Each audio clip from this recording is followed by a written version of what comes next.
अस्सलाम वालेकुम नाज़रीन, आप YouTube चैनल देख रहे हैं। मैं इमरान खान हूं। मैंने आपसे कहा था कि अगले 72 घंटों में एक बड़ी इंपॉर्टेंट डेवलपमेंट होगी। पाकिस्तान तहरीक इंसाफ का काफिला जो है वो अब लाहौर पहुंच गया है और जब मैं ये वीडियो रिकॉर्ड कर रहा हूं तो इस वक्त वो लाहौर में दाखिल हो चुके हैं। बहुत सारी बातें और खबरें आ रही थी कि इनको पकड़ा जाएगा, रोका जाएगा, रास्ते में रुकावटें डाली जाएगी, लेकिन ये इनकी तादाद भी काफ़ी ज़्यादा है और ये सारे पार्लियामेंटेरियन है। अब हर पार्लियामेंटेरियन जो है वो एक गाड़ी में है तो उसके साथ भी दो चार लोग हैं, साथ एक आधी गाड़ी और भी है, तो ये सैकड़ों गाड़ियां बन जाती हैं और बड़ी तादाद में ये लोग पहुंचे लाहौर में। रास्ते में इनका जगह जगह पे जीटी रोड से क्योंकि ये लोग आए तो ये एक पॉलिटिकल मूवमेंट भी बन गई। रास्ते में जगह जगह इनका इस्तकबाल हुआ इस काफिले का। गंडापुर साहब भी इसके अंदर हैं, बैरिस्टर घोर भी इसके अंदर हैं, बाकी जो पार्लियामेंटेरियन है पाकिस्तान तहरीक इंसाफ के, वो खैबर पख्तूनख्वा से हैं, दीगर इलाकों से हैं, वो पंजाब में इकट्ठे हो रहे हैं लाहौर में। लाहौर में इकट्ठे होने का मकसद यह है कि जो भी पाकिस्तान में आज तक कामयाब तहरीक चली है उसका आगाज लाहौर से हुआ है। पाकिस्तान में बहुत सारे इंपॉर्टेंट शहर हैं लेकिन लाहौर से जो तहरीक चलती है, पाकिस्तान का दिल है, वो फिर मंतकी अंजाम तक पहुंचती है। अब ये लाहौर के लिए जनाब निकले और रास्ते में जगह जगह कारकुनों ने फूल इनके ऊपर फेंके। पुलिस, जहां पे भी कारकुन इकट्ठे होते थे, पुलिस आ जाती थी, कारकुनों को धकेलती थी, पीछे हटाती थी कि आप काफिले का इस्तकबाल ना करें, इस काफिले को जाने दें। लेकिन शादरा में और कुछ और जगहों पे हमने देखा गिरफ्तारियां भी हुई, खींचातानी हुई। कुछ पाकिस्तान तहरीक इंसाफ के कारकुनों को, जो मकामी रहनुमा है, उन्हें गिरफ्तार किया गया। यासिर गिलानी साहब को मैं देख रहा था, उन्हें पुलिस ने उठा के गाड़ी में डाला। बाकी लोगों के साथ बड़ी सख्ती की। अब बड़ी तादाद में पुलिस खड़ी थी लेकिन ये काफिला फिर लाहौर पहुंच गया। लाहौर में ये लोग इकट्ठ करेंगे पाकिस्तान तहरीक इंसाफ के लोग और यहां पर हिकमत अमली बनाई जाएगी। वैसे ये कह रहे हैं कि दो तीन मकासद आने के। नंबर एक ये कि लाहौर आना पाकिस्तान तहरीक इंसाफ का ड्यू था। लाहौर पाकिस्तान तहरीक इंसाफ का गढ़ है इस वक्त। अगर अमली तौर पे आप ग्राउंड रियलिटी देखें तो पाकिस्तान तहरीक इंसाफ लाहौर में 90% की मकबूलियत पर है। आप एक फेयर एंड फ्री इलेक्शन करवा दें, आपको ये टाउट्स बहुत सारी कहानियां सुनाएंगे, बहुत सारे लोग बहुत सारी बातें करेंगे। मैं लाहौर का रहने वाला हूं, वहां नून लीग बहुत ताकतवर है, बड़ी मजबूत जमात है, उनकी बड़ी गहरी जड़ें हैं। लेकिन इस वक्त जो अवामी वोट है, सपोर्ट की बात नहीं कर रहा, सपोर्ट हो सकता है कि जो नून लीग का है वो भी बहुत बड़ा हो सपोर्ट बैंक, और जो सपोर्टर हैं वो पीटीआई के भी बहुत बड़ी तादाद में, लेकिन जो आम अवाम की सपोर्ट है वो पूरा का पूरा टिल्ट इमरान खान की तरफ हो गया है। खासतौर पर मरियम नवाज के वज़ीर आला बनने पर लोग बड़े मायूस हुए हैं और जिस किस्म की उन्होंने हरकतें की हैं तो लाहौरी बड़े बाशऊर हैं और उन्हें मियां नवाज शरीफ साहब की बार बार की कलाबाजियों पर और मरियम नवाज के जो इक्तदार का तरीका है, जिस तरीके से उन्होंने ये सब चोरी किया मैंडेट, उस पर लाहौरी बहुत नाराज हैं। और लाहौर के अंदर इस वक्त वन साइडेड गेम है। ये पाकिस्तान तहरीक इंसाफ का गढ़ है लेकिन यहां पे एस्टेब्लिशमेंट ने बड़ा जोर लगा के सारा मैंडेट चोरी करके, यानी मियां नवाज शरीफ साहब के हल्के का तो बदलना पड़ गया इनको रात के वक्त आरओ। आप अंदाजा करें, आधी रात को इन्होंने आरओ तब्दील किया कि उस आरओ ने कहा जी इतनी बड़ी धांधली मैं नहीं कर सकता, कोई 5,000 10,000 का फर्क होता मैं मियां साहब का निकाल देता। ये कौन सी धांधली है कि 70,000 वोट इधर के कम करके मैंने उधर के बढ़ाने, ये धांधली मेरे से नहीं होती। तारीख के अंदर कभी वो बंदा अपने आप को कैसे माफ करता। बहरहाल उन्हें मिल गया अपनी मर्जी का बंदा, ला के उसको लगा दिया आधी रात को, मियां साहब को जनाब इन्होंने इलेक्शन जितवा दिया। तो जिस लाहौर में नवाज शरीफ खुद अपना इलेक्शन जो है वो मिन्नतें करके और जूते पॉलिश करके जीते हों, वहां पे फिर किस तरह मुमकिन है कि पीएमएलएन बाकी बची हो। देखिए उनकी सपोर्ट, उनके अपने वर्कर, उनके अपने पक्के लोग मौजूद हैं लाहौर में, ये बात ढकी छुपी नहीं है। लेकिन आम आदमी का वोट जो फैसला कुन होता है वो सारा शिफ्ट हो गया उधर पाकिस्तान तहरीक इंसाफ की तरफ। आप जब भी वोटिंग करवाएंगे अभी इस वक्त के हालात में तो पाकिस्तान तहरीक इंसाफ जीत जाएगी। 12 लाहौर में इकट्ठे हो गए। एक तो ये वजह थी कि इन्होंने इकट्ठा होना था, बड़े अरसा था ड्यू था लाहौर आना। दूसरी वजह यह थी कि ये इजहार यकजहती करने के लिए आए उन 26 एमपीएस के साथ जिनके साथ स्पीकर पंजाब असेंबली बलक अहमद खान ने इस बुनियाद पर ज्यादती की कि आपने टिकटॉकर के खिलाफ, या टिकटॉकर वजीर आला या जाली मैंडेट वाली शहजादी जिसको वजीर आला बनाया गया है उसके खिलाफ एहतजाज क्यों किया और उसकी मौजूदगी में एहतजाज क्यों किया। शरीफ खानदान की ना एक बड़ी अजीबोगरीब चीज है, ये अपने आप को बादशाह समझते हैं, ये समझते हैं कि ये किसी और दुनिया से आए हुए हैं, इनसे तनकीद बर्दाश्त नहीं होती। मैं जाती तौर पे इसका विक्टिम हूं। मैंने 2-4 मरतबा सख्त सवाल किया इनसे तो इन्होंने मुझे नौकरी से ही निकलवाने की कोशिश कर दी। ये मेरे पीछे पड़ जाते थे, इनके बंदे आके मेरे दफ्तर में बैठ जाते थे। एक दफा ख्वाजा साद रफीक साहब आए थे और एक दफा परवेज रशीद साहब आए थे। ये जनाब मेरे दफ्तर आके बैठ गए, ये बंदा नहीं चाहिए। मियां साहब नाराज हो गए, मियां साहब बदमजा हो गए कि मियां साहब से सख्त सवाल कर लिया है। 2-4 दफा मैंने सख्त सवाल किए और मुझे मौका ही इतनी दफा मिला तो सख्त सवाल ही करना था। मैंने सख्त सवाल किए तो उस पर मियां साहब को बहुत तकलीफ हुई। ये बड़ी अपनी तौहीन समझते हैं कि कोई आदमी इनके सामने सख्त बात करे या सख्त सवाल करे। तो मरियम नवाज अब उसी बाप की औलाद है और वो ज्यादा उन्होंने बिगाड़ पैदा कर दिया है। अब वहां पे जब मरियम नवाज के सामने पाकिस्तान तहरीक इंसाफ के लोगों ने एहतजाज किया तो उनका खून खौल रहा था।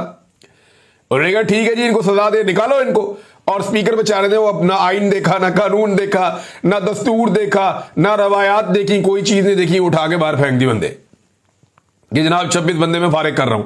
और हुकूमत की जानिब से एक बंदा भी फारिग नहीं किया। हालांकि हुकूमत के लोगों ने यह दावा किया कि जैसा हमारे साथ हुआ वैसा ही हमने भी किया, लेकिन पीटीआई के लोग फारिग कर दिए, पीएमएलएन के लोग फारिग नहीं किए। तो स्पीकर का इंतहाई मुतनाज़ किरदार है और यह तारीख के अंदर लिखा जाएगा। मलिक अहमद खान साहब को यह बात याद रखनी चाहिए कि जब जनरल बाजवा की तारीख लिखी जाएगी तो जनरल बाजवा को जो सबसे बड़ा एक जनरल बाजवा के साथ ताल्लुक रखने वाला या सौदेबाजी करवाने वाला या जनरल बाजवा को सियासत के अंदर पूरा सपोर्ट करने वाला जो एक एलिमेंट आएगा उसमें एक मलिक अहमद खान का आएगा। फिर एस्टेब्लिशमेंट के साथ डील करने के मामलात में आएगा, मलिक अहमद खान का नाम आएगा। तो मलिक अहमद खान को बतौर एक सियासतदान याद नहीं रखा जाएगा, एस्टेब्लिशमेंट के एक टूल के तौर पे याद रखा जाएगा जिसने एस्टेब्लिशमेंट के एक हथियार के तौर पे या एक टूल के तौर पे सियासतदान का भेस बदलकर काम किया। इनकी सियासी हकीकत होती थी, मैं ये मानता हूं। एक दौर था मलिक अहमद खान का खानदान जो है, इन्होंने तकालीफ भी बर्दाश्त की, इन्होंने सियासी हकीकत के तौर पे ये कसूर में मौजूद थे। लेकिन जिस वक्त इन्होंने ये फैसला किया कि अब इन्होंने टाउट्स का रोल प्ले करना है या इस खानदान ने एस्टेब्लिशमेंट की बी टीम बनना है, तो तब से लेकर अब तक अब ये एस्टेब्लिशमेंट की तरफ से खेलते हैं। इनका कोई ताल्लुक अब सियासत या सियासत वाले मामलात से नहीं है। ये एस्टेब्लिशमेंट के दरवाजे पे बैठे रहते हैं और वहां से पैगाम रसानी करते हैं, इसके अलावा इनका कोई किरदार नहीं है। तो तारीख के अंदर इन्होंने अपने आप को मार लिया, अपने आप को तबाह कर दिया। हालांकि कसूर से बड़ी बड़ी सियासी शख्सियात रही हैं जिनके बड़े नाम रहे हैं, लेकिन इन्होंने जो है वो अपने लिए तारीख में अच्छा नाम नहीं ढूंढा। और तीसरी चीज जो पाकिस्तान तहरीक इंसाफ करने के लिए लाहौर गई वो ये है कि हिकमत अमली जो है उसको फाइनलाइज किया जाएगा कि एहतजाज कैसे करना है, कहां पे करना है, उसका तरीकाकार क्या होगा। कुछ चीजें पब्लिक की जाएंगी और कुछ चीजें पब्लिक नहीं की जाएंगी। तो ये है नादरीन ये सारा मामला। नादरीन एक चीज मैं आपको और बता देता हूं, मैं वो पेंडिंग है क्योंकि मुझे बहुत सारे लोग कह रहे थे इस पर आप बात करें। अब पाकिस्तान में जो अदालत ने एक फैसला दिया और हुकूमत ने 27 यूट्यूब चैनल्स को बंद करने का फैसला किया, इसमें कुछ चीजें मैं आपके सामने रखना चाहता हूं। एक तो यह है कि मुझे रिलीफ का किसी किस्म का कोई इम्कान नहीं है। हुकूमत पाकिस्तान या पाकिस्तान के अंदर मुझे रिलीफ या इंसाफ मिलेगा इसके इम्कानात बहुत कम है, लेकिन इसके बावजूद मैं तमाम दरवाजे खटखटाऊंगा, अपनी पूरी कोशिश मैं करूंगा। मेरी आवाज को दबाने के लिए इन्होंने बड़ी कोशिशें की हैं, अल्लाह रब्बुल इज्जत ने बड़ी मदद की और मैंने कुर्बानियां देने के बावजूद अपनी आवाज इनको नहीं दबाने दी। तो इतनी आसानी से मैं आवाज तो बंद नहीं होने दूंगा। इसके ऊपर हम हिकमत अमली बना रहे हैं कि पॉसिबिलिटी है ना कि क्या क्या हो सकता है। यह भी हो सकता है कि मेरा यूट्यूब चैनल खत्म हो जाए, मुमकिन है, पॉसिबिलिटी है। तो तब मुझे क्या करना है उसके ऊपर भी हम काम कर रहे हैं। इन केस पाकिस्तान में बंद कर दिया जाता है तो तब क्या करना है उसके ऊपर भी हम काम कर रहे हैं। पाकिस्तान में तो वैसे ही बंद है, इन्होंने फायरवॉल लगाई हुई है और बड़ी मुश्किल से लोग उसको देख पाते हैं। और जब मुकम्मल तौर पे अगर ये बंद करवाने में कामयाब हो जाते हैं तो फिर एक नई स्ट्रेटेजी बनानी पड़ेगी कि उसमें क्या करना है। तो मल्टीपल चीजें हैं जिन्हें हमें देखना पड़ेगा। अदालत क्या फैसला करती है, कैसे इंसाफ मिलता है, ये सारी चीजें मेरे सामने हैं। और जब भी कोई एक ऑर्डर होता है ना अदालत का, जब टेक्निकल बुनियाद पे उस ऑर्डर को फारग किया जाता है तो सबकी हद में वो ऑर्डर फारग हो जाता है। लेकिन यहां पे अदालत चुन चुन के बंदे बता रही है कि जी आज इन 2 का कर दिया, आज इन 5 का कर दिया। तो ये एक्चुअली मुझे पता है ये क्या हो रहा है और मैं अच्छी तरह जानता हूं। सिद्दीक जान ने मुझे पैगाम भेजा, उन्होंने कहा जी मैं अपनी जो अपील है वो वापस ले रहा हूं। मैंने कहा जी क्यों? कहते जी मैं इसलिए वापस ले रहा हूं कि ये नामुनासिब लगता है कि मैं अपना चैनल बचाऊं पाकिस्तान में रहते हुए, और जो आप लोग पाकिस्तान से बाहर हैं, साबिर शाकिर भाई हैं, दीगर लोग हैं, मैं हूं, आप लोगों के चैनल तबाह हो जाए, जो होगा सबके साथ ही होगा। तो मेरी सिद्दीक जान साहब से गुजारिश है कि आप जरूर अदालत से वहां जहां पे रिलीफ थोड़ा बहुत भी मिलता है आप रुजू करें, क्योंकि कोई तो आवाजें जो हैं वो बाकी रहनी चाहिए और आप बात करते रहे, और मैं इतने आराम से इनको करने नहीं दूंगा। पहले भी बड़ी कुर्बानी दी है, इस लड़ाई को लड़ेंगे और इतनी आसानी से अपनी आवाज बंद नहीं होने देंगे। अब नाज़रीन, लापता अफराद के हवाले से बात की थी कल चीफ जस्टिस ऑफ पाकिस्तान ने, और उनके साथ सारी की सारी कमेटी बैठी थी। तमाम हाई कोर्ट्स के चीफ जस्टिस साथ बैठे हुए थे, सुप्रीम कोर्ट ऑफ पाकिस्तान के चीफ जस्टिस भी बैठे हुए थे। वहां पे उन्होंने कहा कि हम बर्दाश्त नहीं करेंगे जबरी गुमशुदगियों को या लापता अफराद के मामले को, और इसके ऊपर जनाब ये करेंगे वो करेंगे, प्रेशर नहीं लेंगे। हालांकि आज भी लोग लापता होते हैं। आज की वीडियो देखें, उन्होंने कल कहा जनाब हम ये बर्दाश्त नहीं करेंगे, आज अदालत के अंदर से बंदा जो है वो अगवा हो रहा है। ये वकील साहब जा रहे हैं और वकील साहब कैमरे के अंदर मीडिया से बात कर रहे हैं, और ये पीटीआई के लोग हैं, और इनकी बैक साइड से एक बंदे आते हैं सादा कपड़ों में, एक बंदे को एक कमर से पकड़ता है, एक साइड से पकड़ता है, एक बंदा पीछे से धक्का देता है, घसीट के ले जाते हैं अगवा करके।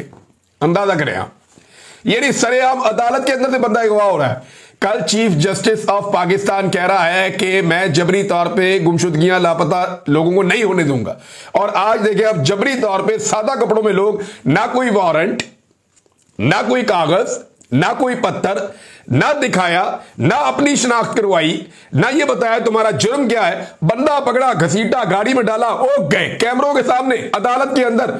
ये चीफ जस्टिस साहब आपके इंसाफ के मुंह पे तमाचा है। कल जो आपने स्टेटमेंट दिया कमेटी बिठा के, सारे आपने हाई कोर्ट के चीफ जस्टिस से साथ बिठाकर कहा कि जबरी गुमशुदगियों के मामले पे हम किसी किस्म का कॉम्प्रोमाइज नहीं करेंगे। आज आपकी अदालत के अंदर से घसीट कर सादा कपड़ों में लोग एक बंदे को लेकर चले गए। देखें, गिरफ्तारी होती तो इसका कानूनी तरीका होता ना। नहीं, गिरफ्तारी में यह होता है कि बंदे को पहले बताया जाता है कि आपको गिरफ्तार करने लगे हैं, किस वजह से गिरफ्तार करने लगे हैं, तो मुकदमा सामने लाया जाता है, वकील वहां मौजूद है, बाकी सारे लोग मौजूद हैं। ये पाकिस्तान में अंधेर नगरी चल रही है, चलती रहेगी। बहरहाल इस पे लापता अफराद के हवाले से जुनैद अकबर साहब ने एक स्टेटमेंट दिया और कहा तमाम आईजी साहिबान को हमने लिखा कि हमें हमारे लापता कारकुनान की मालूमात या उनकी रसाई दी जाए, लेकिन हमें नहीं दी गई कि हमारे कितने कारकुनान जेलों में हैं, जिसके लिए हमने अदालत में रिट दायर कर दी है। यानी इनके बहुत सारे हजारों लोग गिरफ्तार हो गए थे, तो तहरीक इंसाफ लिस्टें जारी करती थी कि हमारे अब 50 लोग जो है अब तक लापता हैं। आखिरी जो इन्होंने लिस्ट जारी की थी उसमें 30 से ज्यादा लोग लापता थे तहरीक इंसाफ के 26 नवंबर के बाद। उसके बाद से तहरीक इंसाफ चुप है, किसी ने कोई बात ही नहीं की। इमरान खान साहब कहते थे ये जो लापता अफराद है इनके हवाले से अदालतों में जाकर रिट करो। जुनैद अकबर कह रहे हैं कि हमने जनाब आईजी को भी लिखा है, अदालत में भी रिट की हुई है, हमारे बंदों का कोई पता नहीं चल रहा। तो चीफ जस्टिस ऑफ पाकिस्तान ये बंदे ही आप बरामद करवा दें। आपके हाई कोर्ट के तमाम चीफ जस्टिस बैठे हुए थे, वो करवा दें बरामद। पूछ लें उन इदारों से जो उठाकर ले जाते हैं बंदों को, या ढूंढ कर दें कि ये बंदे कहां गए, जिंदा भी हैं या नहीं है। बहरहाल ये पाकिस्तान तहरीक इंसाफ के कारकुन हैं, तो इसलिए इनके लिए इस वक्त पाकिस्तान की अदलिया के दरवाजे बंद हैं और किसी किस्म का इंसाफ इनको नहीं मिलता। बेचारों को अच्छा खासा रगड़ा लगा के फिर इनके ऊपर कोई जज एहसान कर दे कि जनाब ठीक है अब आप बाहर आ जाएं, तो वो फिर भी जज का शुक्रिया अदा कर रहे होते हैं, सर आपकी बड़ी मेहरबानी। नाजरीन, एक और खबर, फजलुर रहमान साहब जो हैं वो एक ख्वाहिश का उन्होंने इजहार किया। वो जो उनकी ख्वाहिश है वो मैं आपको बता देता हूं कि फजलुर रहमान साहब ने एक्चुअली कहा क्या और गेम हो क्या रही है। देखिए, फजलुर रहमान साहब ने कहा कि मेरी तरजीह है कि खैबर पख्तूनख्वा में तब्दीली आए, लेकिन जिस जमात की अक्सरियत है उसी में तब्दीली आनी चाहिए। इन्हीं कह रहे पाकिस्तान तहरीक इंसाफ के अंदर दोबारा से जैसे पहले बनाए थे ना राजा रियाज और बाकी ये बहुत सारे लोग इकट्ठे करके, फैसलाबाद से कोई थे, कोई जंग से थे, कोई इधर उधर से थे, ये सारे बंदे इकट्ठे करके पहले लोटे 20 बना के तो इमरान खान की हुकूमत गिरा दी थी और एक नई हुकूमत बना ली थी। अब वैसे ही वो चाहते हैं कि पाकिस्तान तहरीक इंसाफ खैबर पख्तूनख्वा जो है उसके अंदर एक रखना डाला जाए, उसको तोड़ा जाए और उसका फायदा उठाया जाए, अंदर ही एक तब्दीली लेकर आए। फजलुर रहमान साहब ये चाहते हैं।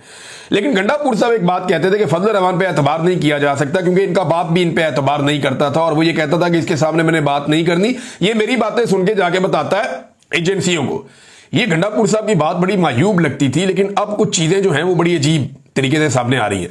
फजलुर रहमान साहब, मैं आपको एक बात बता दूं जो मेरे पास इंफॉर्मेशन है उसके मुताबिक, और ये फजलुर रहमान साहब की पार्टी के लोग भी जानते हैं और वो खुद भी कहते हैं, और मेरे पास जो इंफॉर्मेशन है वो फर्स्ट हैंड है।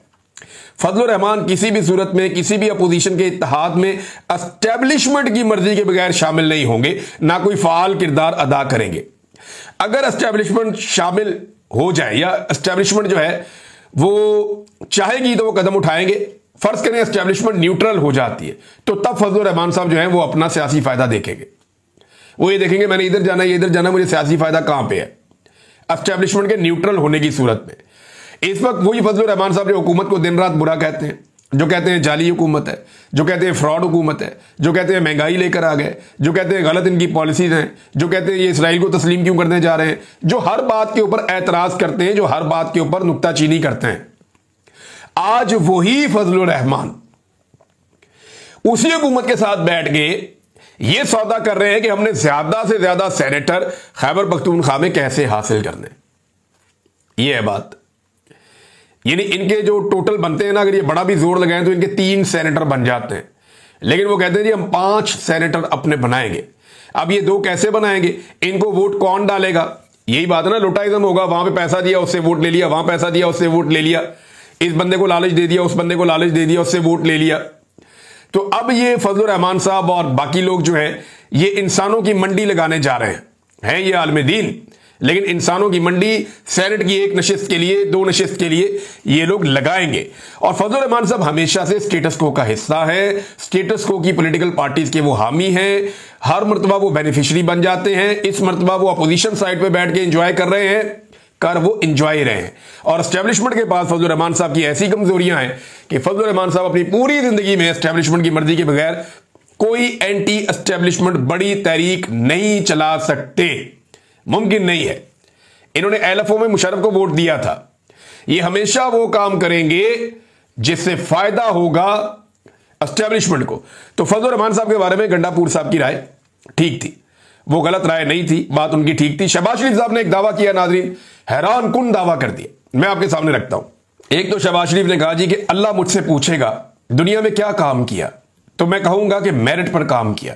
एक तो इमरान खान की नकल करते करते इन्होंने मर जाना, सारों ने आधी जिंदगी इनकी इमरान खान बनने के चक्कर में गुजर गई, उसकी मुखालफत में, बाकी जो है उसकी नकल करने में इनकी गुजर जानी है। अंदाजा करें आप, ये इमरान खान कहता था कि मुझसे मेरा अल्लाह पूछेगा तो मैं उसे क्या जवाब दूंगा। आज ये उसकी नकल उतार रहे हैं। अल्लाह मुझसे, पहले ये भुट्टो की नकल उतारते थे, अब ये इमरान खान की नकल उतारते हैं। अल्लाह मुझसे पूछेगा दुनिया में क्या काम किया, तो मैं कहूंगा कि मेरिट पर काम किया। मियां साहब आपका अपना वजूद मेरिट के खिलाफ है, 17 सीटों के ऊपर आपको लाकर वजीर आजम बना दिया, ये कौन सा मेरिट है? जबरदस्ती आपको, आपके बेटे को, आपकी भतीजी को, आपके भाई को, सारों को जाली इलेक्शन जितवाया गया, ये कहां का मेरिट है? आपका वजूद मेरिट के खिलाफ है, आप लोग खुद मेरिट की नफी है। आपके मुंह से तो मेरिट का लफ्ज ही अच्छा नहीं लगता।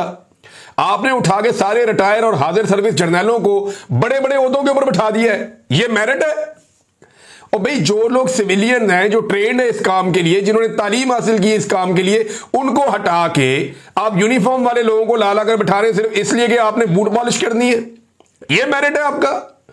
यानी ये तो मेरिट नहीं हो सकता, सवाल ही पैदा नहीं होता कि ये मेरिट हो। आपने डीजी आईएसआई को स्टेटस दे दिया अपनी काबीना के अंदर, ये पहली दफा आपने किया, ये मेरिट है आपका? आपने वजीरों की एक फौज बना दी है, ये मेरिट है आपका? यानी ये मेरिट कोई नहीं है, ये सिर्फ आप 2 नंबरी कर रहे हैं मियां साहब। और मियां साहब का अगला स्टेटमेंट है, वो कहते हैं जी मैंने मुश्किल हालात में हुकूमत संभाली थी। 2023 में अक्सर लोगों का ख्याल था कि मुल्क दिवालिया हो जाएगा, लेकिन मुझे यकीन था कि दिवालिया नहीं होगा।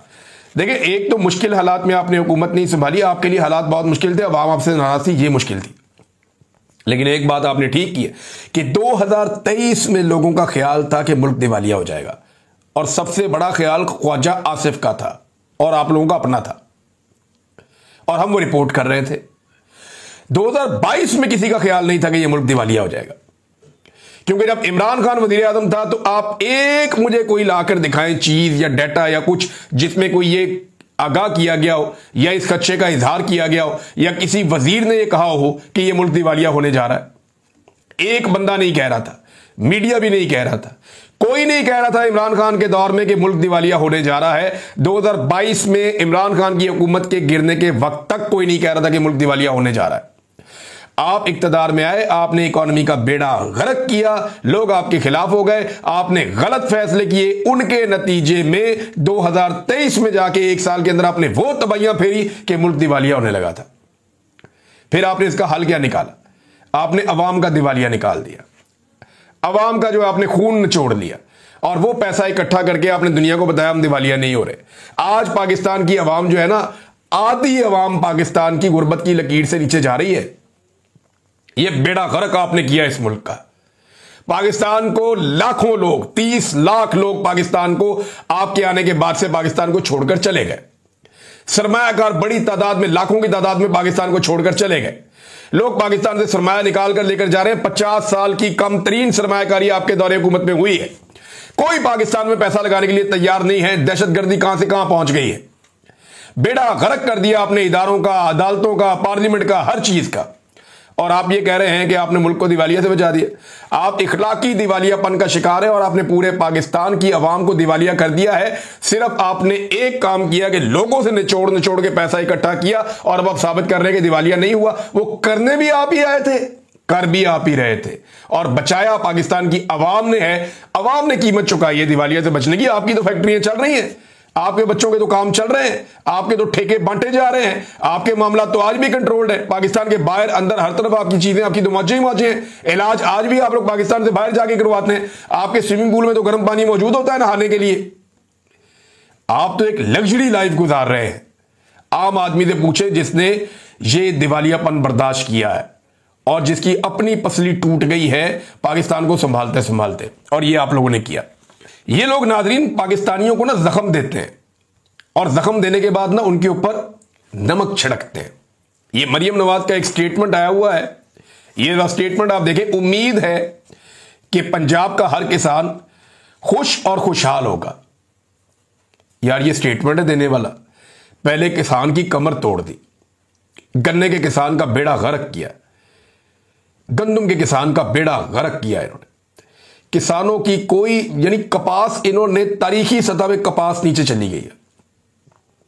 पूरी की पूरी किसान की मईशत तबाह कर दी है। किसान एहतजाज करने के भी बेचारे काबिल नहीं रहे कि वो डीजल डाल के गाड़ियों में एहतजाज करने के लिए लाहौर आ जाए। कई लोगों ने अपनी फसलों के ऊपर हल चलाए हैं, ऐसा भी हुआ है। किसान का बेड़ा गर्क करके, उसको मुकम्मल तौर पे तबाह करके, ये खातून कह रही है कि उम्मीद है कि पाकिस्तान का हर किसान खुश और खुशहाल होगा।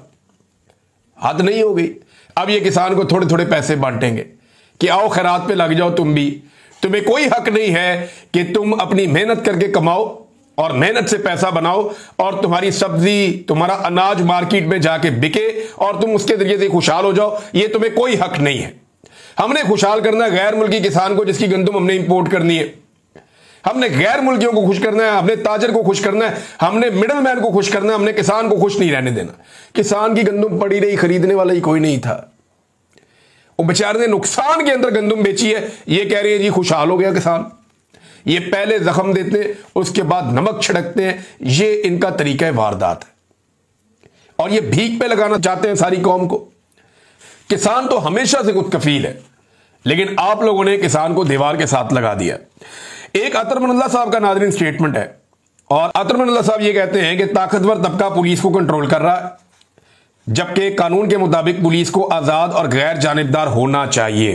तो बात बिल्कुल ठीक है, लेकिन अतर मन अल्लाह साहब, मैं एक बड़े ताकतवर आदमी के साथ एक दिन बैठा था, उनसे मैं बात कर रहा था, डिस्कशन हो रही थी, तो उन्होंने मुझे कहा कि हम कंट्रोल करते हैं पूरे निज़ाम को पुलिस के जरिए से, यानी हमारे 90% काम हम पुलिस से लेते हैं। क्योंकि मैंने सवाल किया था कि कराची में आपने पुलिस के सामने सरेंडर कर दिया जब पुलिस ने छुट्टियां लेना शुरू कर दी। वो कैप्टन सफदर वाला वाकया आपको याद होगा, कायद-ए-आज़म के मज़ार के ऊपर उसने उछल कूद की थी, उसके बाद कैप्टन सफदर को गिरफ्तार कर लिया गया था, और कैप्टन सफदर की गिरफ्तारी के अंदर एक दरवाज़ा तोड़ा गया था होटल का, मरियम नवाज जहां पर ठहरी हुई थी। उसके बाद जनाब पुलिस छुट्टियों पर जाना शुरू हो गई, क्योंकि IG के ऊपर सख्ती कर दी थी कि ISI के ऑफिसर ने वहां पर, और फिर वो अफसर भी वहां से हटा दिए गए, तो फौज बैकफुट पे चली गई थी। तो मुझे उस ऑफिसर ने कहा जी हम अपने 90% गंदे काम जो हैं या अपने जो मामला हैं वो पुलिस से करवाते हैं, और पुलिस अगर हमारा साथ ना दे तो हमारे हाथ पांव फूल जाते हैं। और यही हुआ था कि जनरल बाजुआ को वो फैसला लेना पड़ा और बैकफुट पे जाना पड़ा। ये मुझे अच्छी तरह याद है। बहरहाल ये क्योंकि एक वाकया था, मुझे याद था।